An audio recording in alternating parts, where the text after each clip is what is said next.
Well, welcome once again, ladies and gentlemen, to this Saturday morning hymn sing-along. It's rather cold in here this morning, hence why I've got my furry coat on.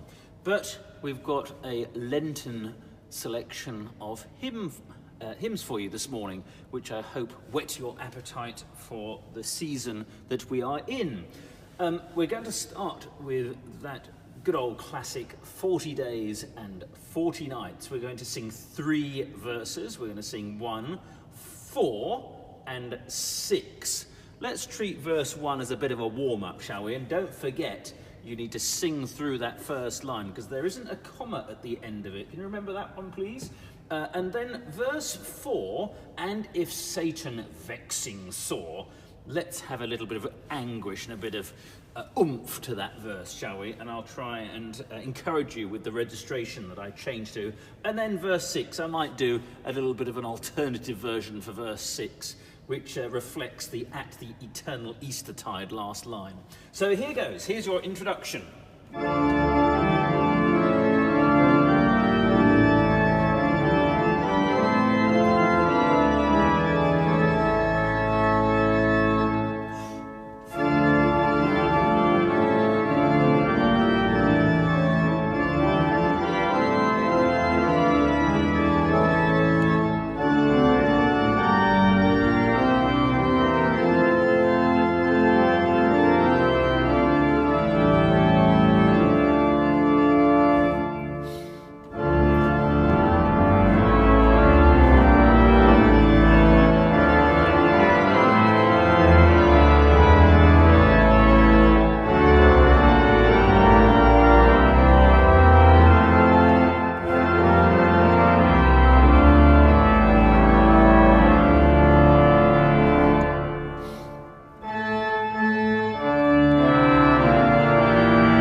Great start. Well done. Good stuff. So we're going to move swiftly on to our second hymn of the morning.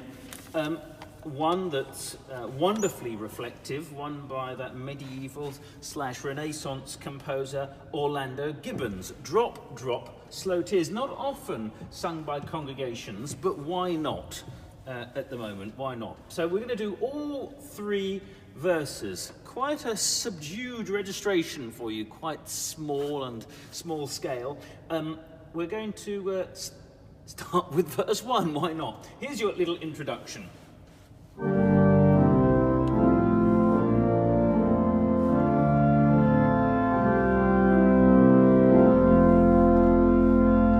So the tempo, the speed is quite sedate, okay? So big breath at the beginning. All set, 3, and...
Perfect hymn if you haven't quite woken up this Saturday morning just yet.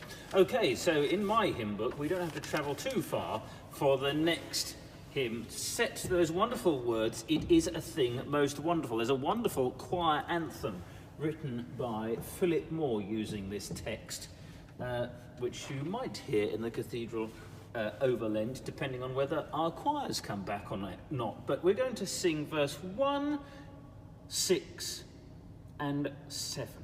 1, 6 and 7. Here's your introduction to remind you of the tune.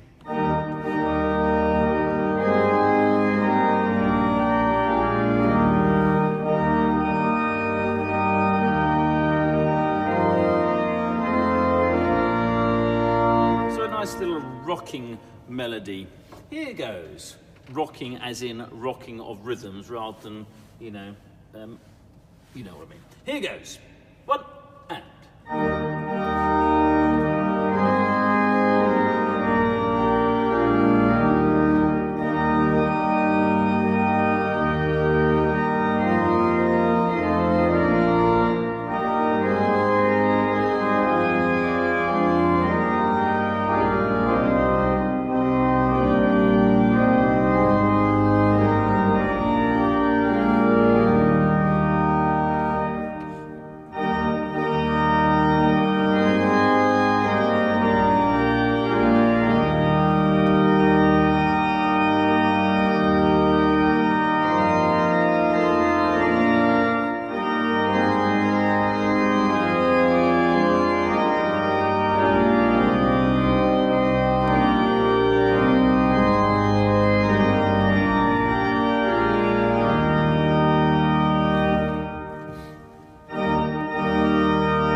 What a wonderful, reflective, melodious tune that is.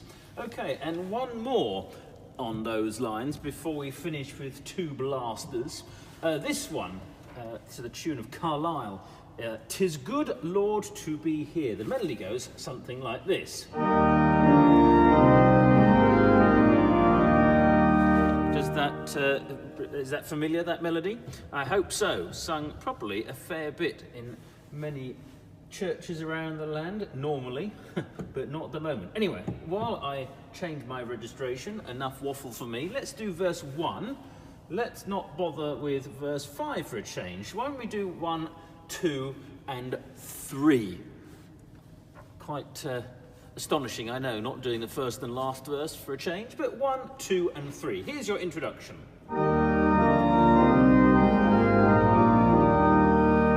Okay, here goes. 2, 3.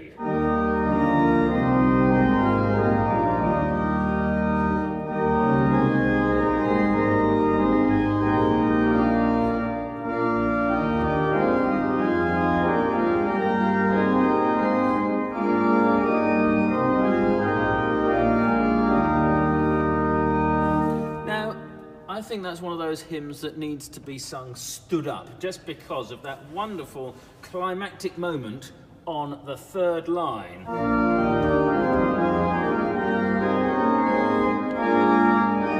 It's clearly going somewhere, isn't it? So I think you need to get a bit louder as we progress through that phrase. Let's do verse 2 and see if you can manage that on "Where Moses and Elijah stand," that line. Here goes, from the beginning of verse 2. 2, 3.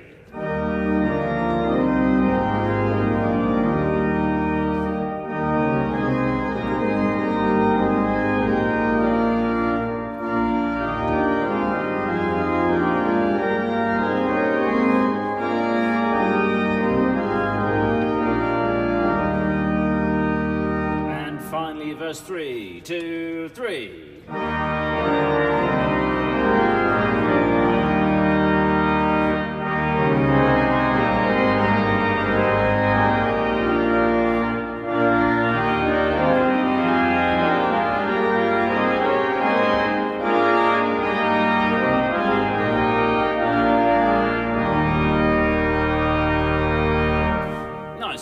hope you enjoyed that.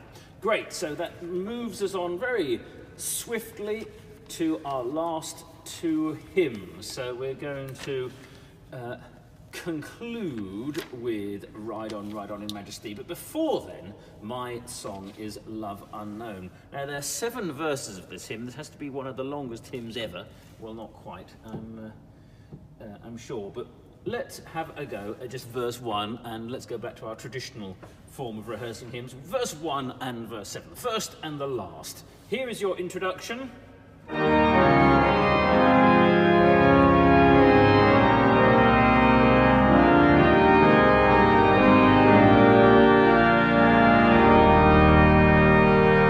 So, not too ploddy, please. Here goes. And...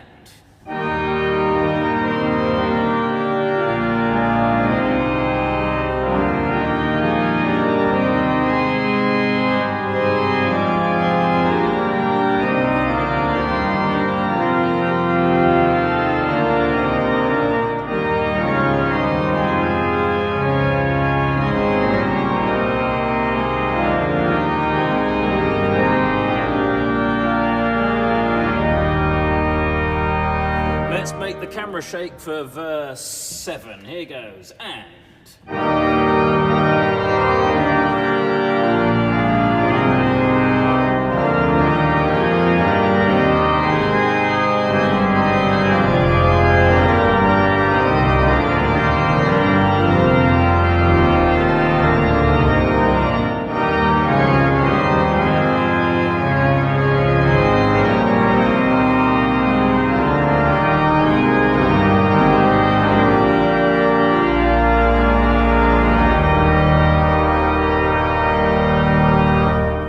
So that leads us very nicely into the last hymn of this morning, my favourite pick of the bunch, Ride On in Majesty. Winchester New is the name of the tune, and it goes, oh dear, I need to do a bit more ad-lib here because I'm not ready. It goes something like this.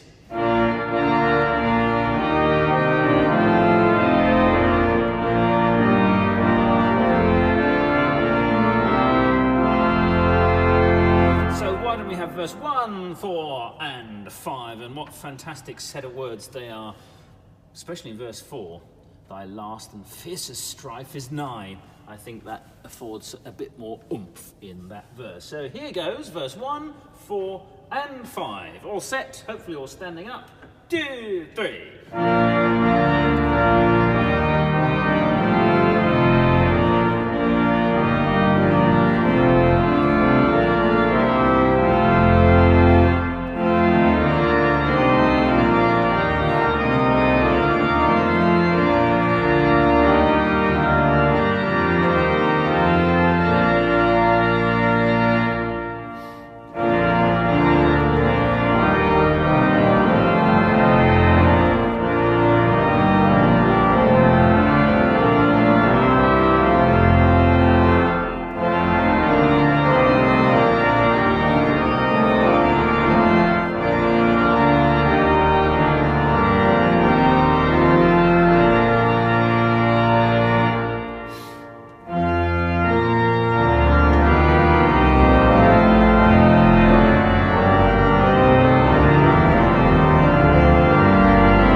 For this morning. We're going to take a little bit of a break through Lent, but we'll be back with a bang, hopefully just at the end of Lent for an Easter special. Take care.